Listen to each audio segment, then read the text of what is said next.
All right. I should have, I wasn't quite done on the last video there, but the thing about with these SKS is banning these cheap rifles. When I had my first daughter, I realized like my main job as the leader of this family is food and shelter and protection for my family.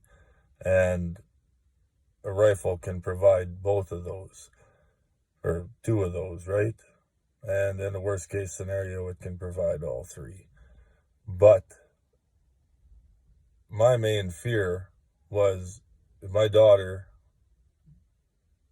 if I came home and she had an empty belly and she's waiting for me to bring home some groceries and I got to come home, I would feel like the biggest piece of shit that ever lived if I had to look at my kid with an empty belly and not be able to provide. So I bought myself a cheap rifle. SKS was $175 and it came with 300 rounds of ammo. And I went out, and you can't shoot anything further than 200 yards with it because I had open sights. You can't really mount the scope on it. So it taught me to be a better hunter, provide for my family. And you can't just go out when you first start hunting and you're starting a family. You got bills to pay, you got a house, you got diapers, all that shit.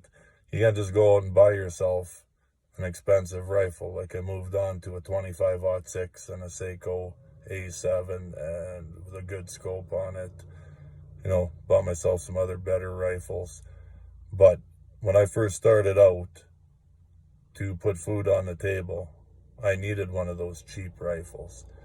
So if these guys are going to put this on the list, you know, how many other people, I mean, I'm in a better position now, but how many other young guys starting out with no money and, you know, not a lot of options and whatever, they're going to be screwed out of the opportunities that the rest of us had.